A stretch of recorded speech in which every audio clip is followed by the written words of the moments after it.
Daniel's shift had just ended when he noticed the table in the corner was empty at last. A half-finished cup of tea sat cooling in the dim light, the saucer slightly stained, the spoon left at an odd angle. But it wasn't the tea that caught his eye. Beside it lay a small set of brass keys, their edges worn smooth with age, and a folded piece of paper tucked beneath them. His first thought was simple. Someone had forgotten something.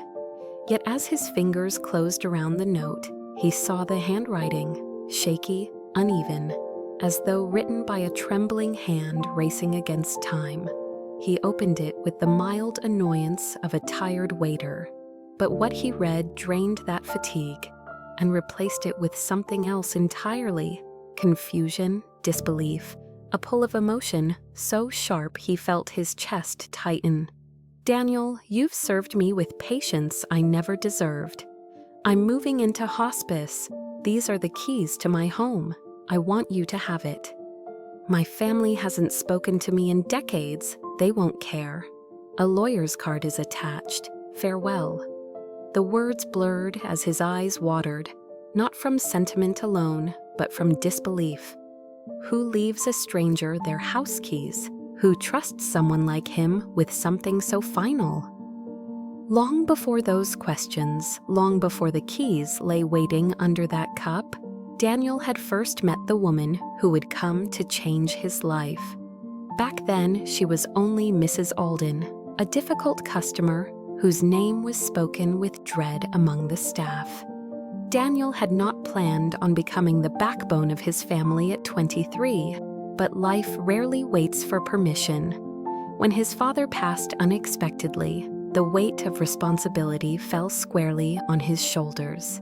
His mother, Sarah, retreated into her grief, spending days in her bedroom with the curtains drawn. His 15-year-old sister, Emma, threw herself into piano practice with desperate intensity, as if the music could drown out the silence their father left behind. 10-year-old Marcus still asked when Dad was coming home, his innocent questions cutting deeper than any funeral eulogy. So Daniel worked. Late-night shifts, double shifts, even the shifts no one else wanted. The restaurant was not glamorous, but the tips meant groceries and rent. He learned to smile when exhaustion made his bones ache, to stand straight when the world pressed down. Every order he took was a quiet promise to his family that they wouldn't slip further into the hole they were already in. That's when he first heard the warning whispered through the kitchen. Table 7, or sometimes table 12, depending on her mood, was avoided like a curse. Mrs. Alden had a reputation that made even veteran servers break into nervous sweats. Daniel, still new, thought they were exaggerating. How bad could one elderly woman really be? When the shift manager tossed him a knowing glance and assigned him her table, he tightened his apron and grabbed his notepad, feeling the pitying stares of coworkers. What he didn't realize was that Mrs. Alden's precise habits weren't random quirks of bitterness, but breadcrumbs pointing toward a story far larger than her complaints. The first time Daniel served Mrs. Alden, she sent back her Earl Grey because the steam wasn't rising properly. The second time, she complained that the bread rolls were cut unevenly. The third time, she examined her water glass with the scrutiny of a jeweler inspecting diamonds, finding spots that weren't there. Other servers rolled their eyes and muttered behind kitchen doors, but Daniel noticed something else. When she thought no one was watching, Mrs. Alden's sharp expressions softened. She would stare out the window with an expression of such profound loneliness that it made his chest ache. And despite her endless complaints, she always sat in the same corner table, nursing a single cup of tea for over an hour as if she had nowhere else to go. The oddest part was her tips. For someone who found fault with everything, she left money that was far above what anyone expected. $20 on an $8 tea. $30 on a simple soup and salad, as if she were paying not just for service, but for tolerance. One particularly difficult evening, after Mrs. Alden had sent back her soup twice and criticized the angle of her silverware, Daniel nearly reached his breaking point. He was running on 4 hours of sleep, worried about Emma's upcoming recital dress and Marcus's school shoes that were falling apart. His patience, stretched thin by weeks of Mrs. Alden's impossible standards, finally cracked. "Ma'am," he said quietly, "is there anything at all that I can do to make your meal acceptable?" She looked up at him then, really looked, and he saw something flicker in her eyes. Not anger, but recognition. "Sit down for a minute," she said softly, gesturing to the empty chair across from her. "I can't, I'm working." "Sit." Her voice carried an authority that brooked no argument. Daniel glanced around the nearly empty restaurant and reluctantly took the seat. Up close, he could see the fine lines around her eyes, the slight tremor in her hands, the way her expensive jewelry seemed too heavy for her thin wrists. "You remind me of someone," she said, her voice barely above a whisper. "Someone who worked too hard and never rested." "Your father, wasn't it?" The mention of his late father stunned him. No customer had ever dared to touch that wound. "How did you? I pay attention." She folded her hands in her lap. "You have responsibilities. Siblings, a mother who's struggling." Daniel's throat tightened. "Yes, ma'am." For a long moment, they sat in silence.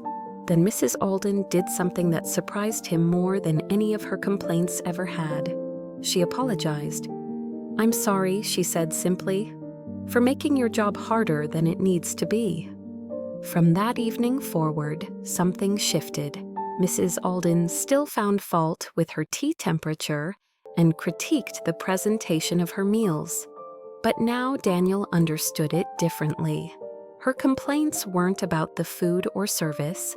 They were about having a reason to stay, to extend her time in a place where someone was required to listen to her voice.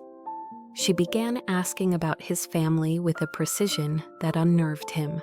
She remembered that Emma played piano, that Marcus wanted to be a firefighter, that his mother Sarah had been a nurse before grief overwhelmed her. She would slip in questions between complaints about cold soup and wrinkled napkins, creating a strange intimacy within their adversarial dance. "How is Emma's recital preparation?" she'd ask while examining her fork for water spots. "Is Marcus still having trouble with math?" she'd inquire while sending back perfectly acceptable bread. "Your mother, is she eating enough?" she'd wonder aloud while criticizing the restaurant's lighting. The questions made Daniel uncomfortable because they revealed how closely she'd been watching his life, how much she'd gathered from fragments of overheard phone calls and tired expressions. But they also made him realize that Mrs. Alden knew more about his daily struggles than anyone else in his world. One evening in late autumn, she surprised him again. Instead of her usual complaints, she asked, "Do you ever wonder why some people push others away?" Daniel, refilling her water glass, paused.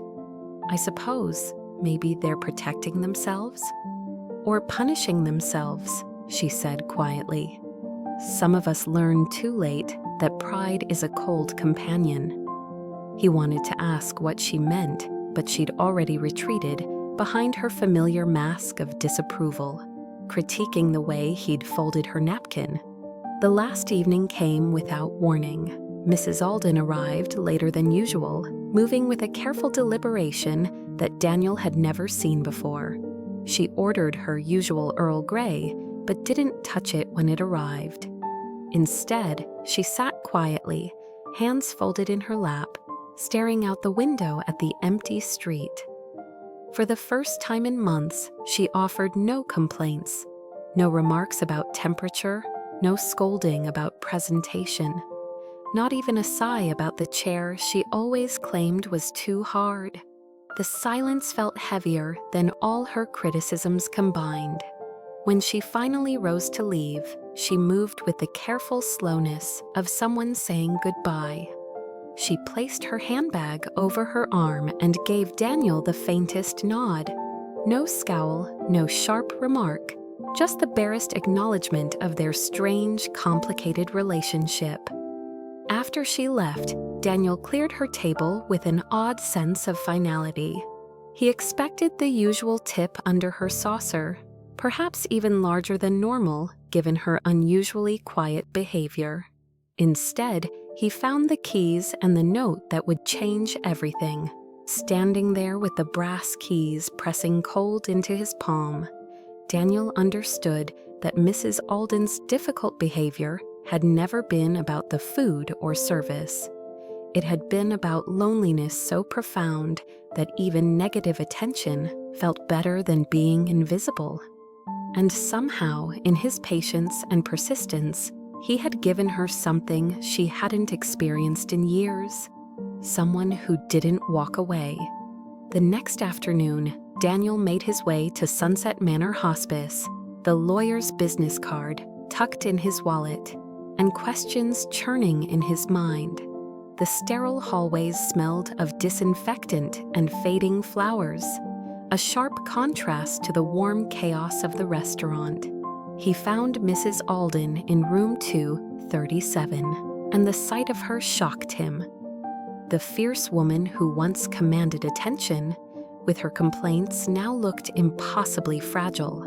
Her skin pale against white sheets, her voice no louder than autumn leaves rustling. "I wondered if you'd come," she said, managing the faintest smile. "Why?" The question burst out of him before he could stop it. "Why me? Why your house?" She was quiet for so long, he thought she might have fallen asleep.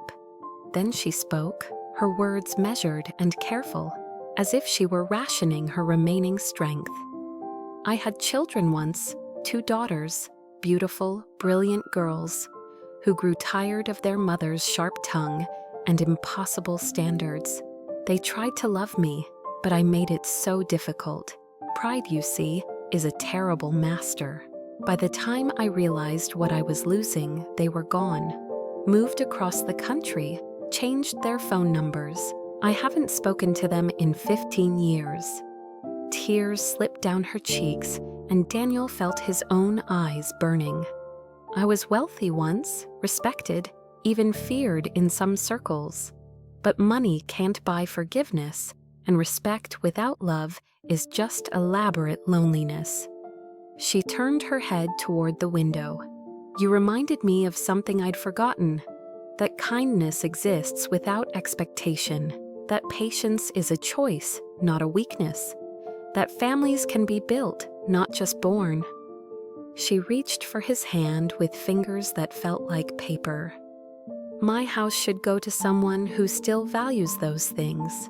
Someone who understands that difficult people are often just broken people who've forgotten how to ask for help."